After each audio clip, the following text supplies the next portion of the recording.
Hey guys, welcome to the Friday edition of the Daily Friend Show. This is your weekly roundup and proudly brought to you by the Institute of Race Relations and the Big Liberty Show. That's right, I'm your host, Big Daddy Liberty, and we're going to have a conversation for about 25 minutes or so around what was the topical news items for the week. And we'll give it a little bit more analysis than we usually do on our show. We're joined by a special guest today, a new face, a guy who I think those of you who watch the Blacks Only show on the Big Liberty Show are aware of, but an important voice also in the social media space, Mr. Dumo Denga. Dumo, of course, is the host of the ManPatria Podcast. You can find that on... Dumo, what's the website for that again? ManPatria.com. That's right. Well, firstly, Dumo, let me just welcome you to the show. Welcome. It's always good to have special guests on the Daily Friend. Hopefully we'll have more and more of those guests. We are also joined by a face you guys are rather familiar with, IRR analyst and writer, Hermann Pretorius. Hermann, how are you doing? Fantastic. Thank you very much, Cyril. Fantastic. Welcome to the show. Guys, it's been an interesting week, hasn't it? It's a bit of a roller coaster one. Three things for me define this particular week: bad and poor economic numbers. In fact, Hermann, we had an episode with our chief economist here where we looked at the equities and bond markets in this country having slipped once again, and now has seen 90 Rand leave our shores. That's 90 billion. 90 billion, excuse me. No, I wish it was 90 Rand. Wishing for 90. Leave our shores. And it really is the story of our economic times, isn't it? People are fleeing and they're emigrating, so to speak, in some cases, financially. Yeah, money talks. If you want to know... Often we get these sycophantic noises from the business sector and CEOs and important people believing in the reforms that President Ramaphosa will bring. Yeah. Sadly, follow the money trail, and you will see a one-way ticket out of here. And it's sad because it really doesn't have to be this way. Yeah. There's no underlying fundamental problems with the South African economy. These are self-inflicted wounds. Policy. Absolutely. Dumo, we've seen a rise in, let me take a step back. There just is no evidence right now that the Cyril Ramaphosa-esque grouping of the ANC has the reform impetus. In other words, they're going to be here to reform the economy, reform ANC policy, and get us on a pathway of growth. We're just not seeing that, are we? No, we're not seeing that at all. I mean, he made some speeches on this as well, and said that we're going to turn the economy whether we like it or not. As if anybody would oppose that. Yes, So I think that, people, in the financial sector, they're not confident. They, the money is leaving the country, and if it's in, like 90 billion, that just shows that, that we should be worried. But I mean, I do have a bit of optimism. But I don't think it'll come from Ramaphosa because, I think that he takes direction from the ANC. Yeah. And they have their own policies that they want to push, which are not effective. Absolutely. And let's go into this a little bit because we've been saying on the show that, if we're to see a real change in this country, it's the policy that has to begin to become a lot more, market friendly and really, aside from it being market friendly, I mean, we talk a lot about things being market friendly, but also they have to be geared towards actually empowering individuals, empowering families. The question I want to pose to you, gentlemen, and let's chew on this for a bit. We're seeing, and I'll run down the line with them and let's have a chat. We're seeing under this Ramaphosa administration the bulldozing of the expropriation without expropriation without compensation policy. The Land Advisory Committee that the president appointed essentially rubber stamped it in one iteration or the other. The further erosion of property rights in this country. Let's dwell here for a moment, and we'll touch on other policy areas now. Why is this a problem? I mean, we've and I'll play devil's advocate, guys, I'll say something along the lines of, hey, property rights are not that important. In fact, if you give government the ability to take property from people and not have to confiscate them, then that government has the ability to take from those who stole the land and, give it to people who don't have land. Surely, Hermann? well, the good government taketh and the good government giveth away, or whatever the order you want that to put it in. It depends on your perspective. I think it was Thomas Jefferson who said that if the government has the power to give you something, it has the power to take it away. And so that's the philosophical problem. Fundamentally, if you're dependent to own something from the government, then you have a very good chance of losing it, just as good a chance of losing it as gaining it. But then, more economically speaking, it really, really fundamentally messes with the market. It messes with the value that, for example, farmers can use as collateral or security for loans to get their actual agribusiness going, providing food, providing employment. So by destroying this anchor point of property rights, I mean, it's just a slippery slope. It ends up where the state, if you disagree with the state about their policy, they might just come and say, "Oh dear, it seems like you've lost the right to live in the house you've been living in, the house you've owned. It would seem that you are now homeless. Oh dear, dear, dear." It's got nothing to do with the fact that you criticize policy or criticize government. No, we are not oppressive at all. That's Venezuela. We just happen to be bureaucrats taking your home. Dumo, same question to you, but I'll pose it differently. Dumo, the government has a fantastic track record of owning land on behalf of people. In fact, it has a fantastic track record on owning land on behalf of poor black people, in particular in what were former homelands, through various now communal land ownership arrangements, such as the Ingonyama Trust. Why shouldn't we roll that out to the rest of the country, Dumo? Well, if you roll that out, there's going to be massive inefficiencies because, personally, I mean, there was one story where there was a man in Limpopo who was actually renting land from the government for 27 years, and he wanted to buy it, and the government kept saying no. And this is the thing, I love the idea of people having a choice or what they can do with it. Because when people don't own their land and they don't have private property rights, what happens is that there's no incentive for them to improve it. Because when there's no incentive, well, like if I don't own it, so why should I improve it anyway? It's not going to serve my benefit. So I think that, that core principle, if that is eroded in any way whatsoever, and you try to roll it out on a national scale, it's going to be catastrophic, because now you've got like all this land in the country and you're saying, yeah, you can live in it, you can do whatever you want, but you can never own it. There's no incentive, no one's going to do anything. And, production drops and people rely on that. They rely on the production that comes from these type of lands. But you'd have a pushback from the intelligentsia, right? The same people that the likes of Ramaphosa appointed onto this land advisory panel, right? You'd have the pushback from them saying, well, actually, and this is actually a line from the report, actually, you don't want to have poor, mostly rural people own the land because, if you give people title deed ownership of the land, the first thing they'll do is they'll go to the banks and they'll use it as collateral, and then the banks will confiscate this land because they won't be able to pay these loans back, right? So what we're doing is we're protecting poor people from these predatory banks. Hermann, are we protecting poor people by essentially having the state run their affairs for them? Nope. No, short answer, next question. No, I'm kidding. So basically the philosophy here is we are going to protect citizens from having banks expropriate their land from them by pre-expropriating it. It's genuinely saying, I'm going to punch you because then no one else will punch you because I've thrown the punch.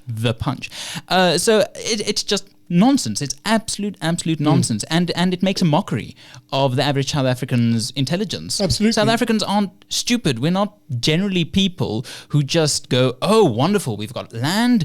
Well, I haven't had a beer in a while. I'm going to swap my land for a few beers. South Africans aren't moronic. And as long as the government treats South Africans as moronic, these policies will continue. And South Africans shouldn't stand for that.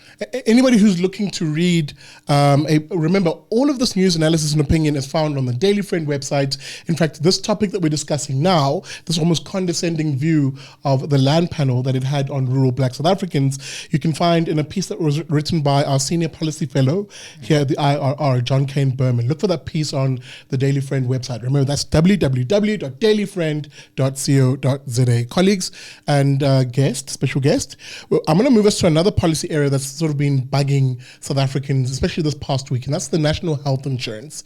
Remember, I'm just going to go through the top 3 bad policy ideas that have been coming out, that have been topical. The top 3. Absolutely. We have to limit it to 3 time-wise. And you know, that's the thing. I mean, we could literally talk for 10 hours on these things. But that, again, it comes back to the point we were making earlier on, that the ANC right now, the ANC of the supposed reformist Ramaphosa, is the very ANC that is pushing a lot of the bad and toxic policy onto society. But onto the second one, the national health insurance was announced, I think, was it last week? And essentially the full analysis of it began to roll out this week. And, you know, we have a senior policy fellow here, Dr. Anthony Jeffrey, who's broken it down in great detail in terms of just in terms of demonstrating just how it's organized, right? It's actually slapping on more bureaucracy onto an already existing state health system. And we are wondering at best as to how exactly it will address the quality issue in public health care. But let me take 2 steps back and put it to you guys this way. I'm going to play devil's advocate once again.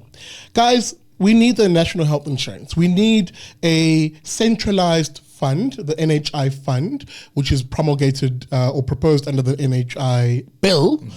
We need a centralized fund that is run by politicians, that is accountable to the national minister, which is what it essentially is.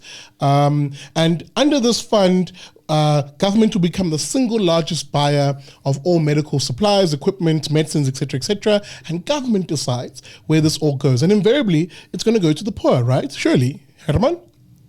Yes, because for the past 10 years, really the money has been going to the poor. The poor are so well off these days. I mean, South Africa is a country with such free markets that even our cabinet was for sale for a while. So it's been going fantastic.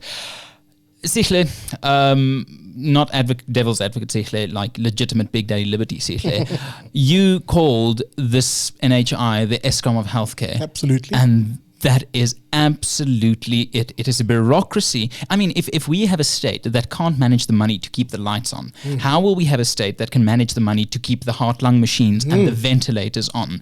It's not a new actor. It's not a superhero. This isn't, Captain Marvel, where suddenly we have a wonderful, Brie Larson type character, social justice call out. It's the same state. We know the state. We know what it's done with our healthcare service up to this point. We know what it's done with ESCOM. We know what it's done with our SOEs. We know what it's done with our taxpayer money. And now suddenly we are naive enough to believe that these same people will be the benefactor and the fighter for the interest of the poor. Nah. Dumo, Hermann makes a very powerful point here because, and I think I alluded to this on Twitter also, and I said, look, these are the very same people who, in terms of existing state-owned enterprises and existing government departments, their procurement departments have become the most corrupted entities in the state today, where there is a line, if you will, of tenderpreneurs who are often, when they heard about the National Health Insurance Fund, which could be in excess of 400 billion rand if you put together the existing expenditure of the state, various other pieces of law that bring in money, like the Compensation of Occupational Injuries and Diseases Act, right? Or the Road Accident Fund. So let's say they lump all this money into this big fund. Let me go back to playing devil's advocate. Dumo, no, I'm sorry. No. If we lump all of this into one fund, guys, come on. The state is responsible. It has solid, look at the PFMA Act, right? The Public Finance Management Act. It's rock solid. The state will be prudent with this fund. And even though we're looking at about maybe 400 billion rand, it's going to go to all the right service providers. We're going to have an efficient system. Dumo, why am I wrong? Okay. The devil's advocate is wrong because, again, as Hermann mentioned, it's the state has got a bad track record of allocating resources. And also at the same time, you mentioned that there was some department that was paying 110 rand for a bottle of water. And the problem is that when you try to look at it from that perspective, you'll find out that most of the money, when it comes to the allocation of funds, goes to these bureaucracies. And the NHI has got a lot of these bureaucratic structures. Layers upon layers, including the district health managers and jeepers. And then now, if you look at what Milton Friedman stated in the 1970s, he referenced a study that was done by Max Gammon on the British NHS. And what he found out is that from 1965 until 1973, they pumped more money into the British NHS, but the bed occupancy rate dropped. And it's not because there were less patients. I mean, the waiting list grew larger. They found out that most of the money went to activities that were not associated with healthcare, and they called this bureaucratic replacement. So, when you allow the government to organize something like this, you're going to get more bureaucratic replacement, and more money is going to go to the bureaucracy, and less money will actually go to the actual healthcare. So I wouldn't want something like that, no. And I'll come to you just now, Herman, because I wanted to open it up on other examples around the world of these centralized, if you will, healthcare systems, often sort of called universal healthcare systems. It's a bit of a misnomer, but that's a separate issue. These are cash-hungry behemoths. In the UK, it literally went broke last financial year, and they had to pump more money into the system. You have a similar thing in the Canadian system, albeit it's a little more decentralized. But essentially, it's cash-hungry, but it doesn't really address the quality issue to a sufficient extent. Let me be precise and specific. If you look at some of the waiting times for healthcare in, let's say, the Scandinavian countries, there was a very nice piece done by the Atlas Society, I think. I stand corrected. I'll put that information on the screen if I'm wrong. And they looked at the waiting time for elective surgeries when it came to patients in public facilities in Sweden, et al. And the waiting times were similar to those of those who would be looking for those same surgeries, for example, hip replacements, knee replacements, etc. Same waiting times as someone in South Africa, 3 to 6 months for some of these surgeries, and some individuals up to a year. Again, if you then listen to someone who says, but hang on, that's the ideal system, I think anybody currently waiting for a hip replacement in South Africa, I don't really agree with that. Herman? No, I mean, absolutely. What in effect, any government-controlled system does is places the decision-making power and the prioritization power in the hands of a bureaucrat. You don't have... the moment you give the power to the state to fund your healthcare, you also give the power to the state to decide what they fund. And that's a problem that the British NHS really faces. It fundamentally undermines access to healthcare, and it does so for everyone. But one thing I think we here, and especially we liberals, should be careful about is not just dismissing this system, not just saying, oh, it's a terrible system, and sounding like we're okay with the system currently in place or with the current standard of healthcare. There are solutions, and one of the things that would go a long way to solving, I think Anthea mentioned 15 million, is a healthcare voucher system, a low-cost medical aid scheme that a decade ago was in the works, driven by the private sector, suppressed by the government, because ideologically it would have meant giving people the decision not to rely on the state. Absolutely. And if we're going to talk about waiting times and stuff like that, if we're going to spend 400 billion rands on a system, I have a very simple suggestion. Take that money, turn it into healthcare vouchers, give it to the people who need that healthcare so that they can spend it at private hospitals, or if they want to, at public hospitals where they can get the treatment they want. Give individuals the ability to make the decisions. Don't give it to the state, because the state makes decisions that will benefit the state. And let's delve into this one a little bit as we look to maybe conclude this particular point. We've been saying for a very long time that the central question when it comes to a lot of these bad policy ideas that we're discussing is who has the power? Who controls the resources? Is it the individual? And really, as classical liberals, we talk a lot about individuals, but really we're a family society. And insofar as a family has decision makers in it who are able to account for what that family needs, who makes the decisions? Is it that family or, is it the decision makers in the family, or is it the bureaucrat who sits in Pretoria and the politician? And insofar as you look at something like the health vouchers, and I'll come to you, Dumo, the real power of giving a poor resident who has a family of 4, 3 or 4 vouchers of X amount of rand. Let's give it a fictitious figure. And, so government is about to spend 220 billion rand this financial year on healthcare, right? This is funding all their hospitals and all those goodies. If you were to, for a moment, forget about the middle class, forget about the wealthy, right? Because they all have medical aid. Generally speaking, they're okay. And you just focused on those poor South Africans, whether they're working poor or unemployed, by giving them a voucher, right, to let's say the value of 16,000 rand per person, and for them to decide what medical aid they buy.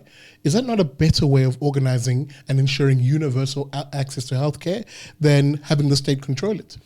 It'll be far better, because what it'll actually do, it'll actually force the public sector to compete, because now the consumers will be able to now choose where they can get their healthcare.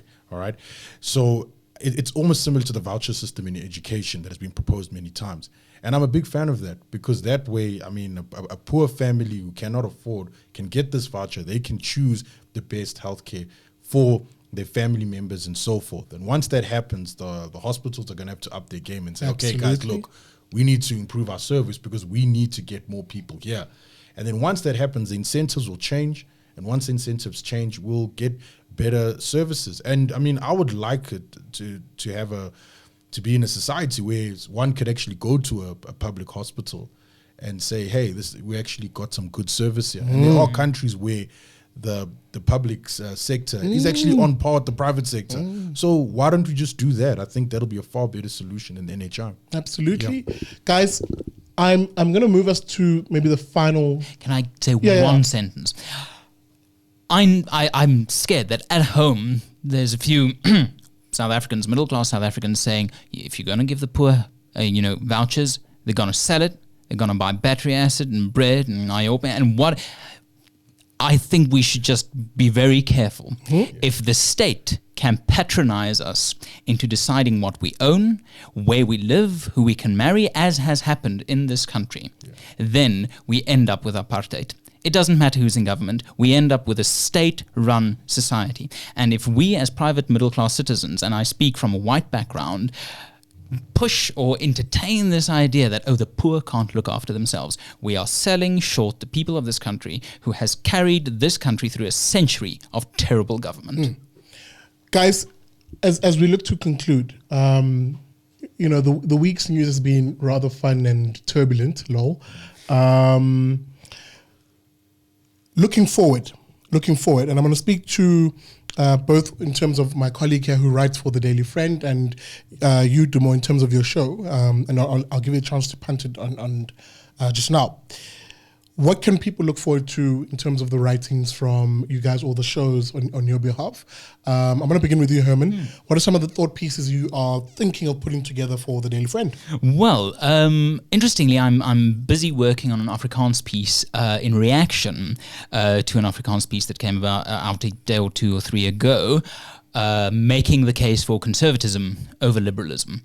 And that's quite interesting because I think it's easy to straddle that line. I have some conservative tendencies, although I see myself as a classical liberal. So I'm working on that. I'm working on the fact that South Africans, I think, are instinctively classical liberals, people who value freedom of trade, freedom of thought, freedom of religion, association. And so I'm working on that from a specific Afrikaner perspective because the Afrikaner has been struggling ideologically where it should be. So that's one thing. And then another thing I think I might look into is feminism in its current day and age. We had Caroline Lucas, one of the singular Green MP in the British House of Commons, proposing all-female cabinet to solve Brexit. And then a few days later, she had to apologize because the women she had in mind were white. So it's intersectionality, just cannibalizing itself. Man, identitarians will eat themselves. And Also, on that same day that this came out, I was scrolling through Twitter, and there was one tweet that spoke about the rights of women in the Islamic communities in the Arab world, and then how they are struggling, being threatened with beheading for removing the hijab, for wearing shorts. And then just the next tweet was a tweet informing us that Nicole Kidman will now be earning $1 million per episode of her new show. And I just think, if we're going to be feminists, let's be feminists for those women who help it. Fighting for Nicole's... I mean, we can't go through the streets going, how can an actress live on $1 million an episode? No, let's focus on women who need it, and I think feminism needs to seriously reconsider its priorities.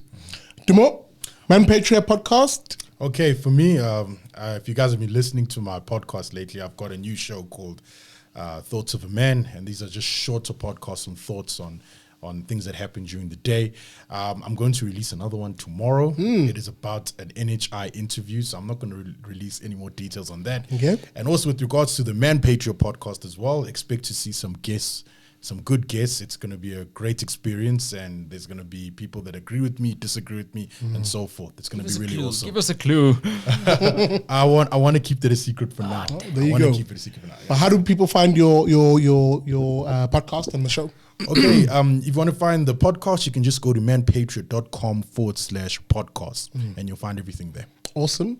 Guys, thank you very much for the show. And thank you for listening in and watching. And we are wholly indebted to you guys here at The Daily Friend. Guys, remember, you can find all of the news, analysis, and opinion on the Daily Friend website. That's www.dailyfriend.co.za. A special thanks again to our special guest, Dumo Denga. The ManPatria Podcast, I'll put those details, I'll link them at the bottom of the descriptor. And thank you guys. Remember to support the show. You can do that by becoming a friend of the IRR. That is our crowdfunding campaign. It's quite simple, really. SMS your name to 32823. An SMS will cost you R1. Terms and conditions to apply. Or hey, find us online. Maybe you don't like the idea of SMSs. You're new school. Find us online at irr.org.za/join. And you can sign up a monthly debit order of 90 Rand, and it goes a long way in supporting the work of our colleagues here, and of course the Big Liberty Show too. Guys, thank you so much for watching. We'll see you next week on The Daily Friend.